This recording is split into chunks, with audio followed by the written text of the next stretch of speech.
Kadar penggunaan air di Malaysia antara yang tertinggi dalam negara ASEAN. Statistik menunjukkan 70% daripada penggunaan sumber itu bagi kegunaan selain untuk makanan dan minuman. Oleh itu, sistem penuaian air hujan SPAH diperkenal khusus untuk menjimatkan penggunaan air terawat. Namun, sejauh mana ia memberi manfaat kepada pengguna?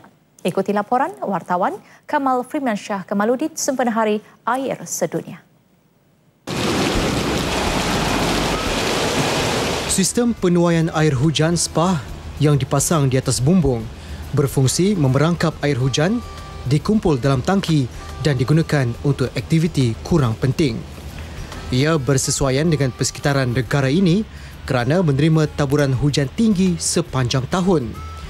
Institut Penyelidikan Perhutanan Malaysia FRIM melihat potensi itu lalu memasang sistem ini di blok bangunan mereka September lepas.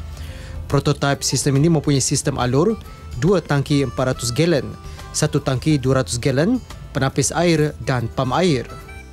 Baik saudara, prosesnya amat mudah sekali ya. Air hujan akan dibawa dari bumbung ke dalam pipe ini dan pipe ini akan dibawa ke tangki penapis ini. Kemudiannya air akan disalurkan melalui sistem alur ke tangki simpanan.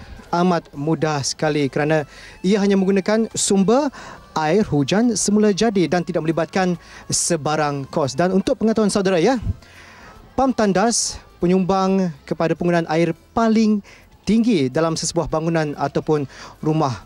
Bayangkan jika adanya sistem sebegini, sistem penuaian air hujan, maka ia boleh memberikan penjimatan yang besar untuk jangka masa yang panjang.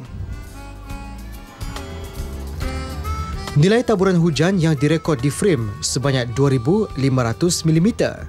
Dianggarkan kawasan permukaan kampus FRIM menerima isi padu air sebanyak 13.6 juta meter padu setahun.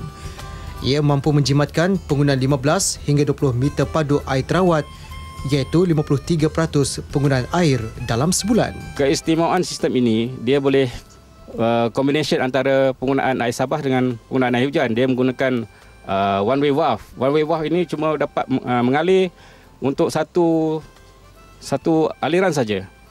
Di mana kalau air hujan berkurangan ataupun tidak ada, air Sabah akan mengambil alih sistem tersebut. So, makna air itu akan sentiasa ada. Melalui SPAH, FRIM berjaya mengurangkan 50% kos bayaran bil air yang sebelum ini berjumlah RM120,000 setahun.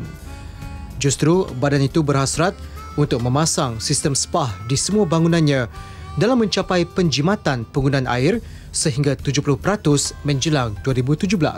Perhatikan bila banjir berlaku. Kita tak ada sistem yang begitu bagus untuk menahan. Tapi sekiranya semua bangunan ada, air itu dimanfaatkan semula. Dan bila berlaku isu kemarau, yang panjangan tidak ada air, kita ada sumber air. Dan kita nasib baik kawasan kita hutan, kita ada embun, ya, respirasi berlaku dan sistem kita tidak terganggu. Itu secara umumnya hakikat yang saya cuba translate terjemahkan untuk kebaikan FRIM dan juga untuk negara.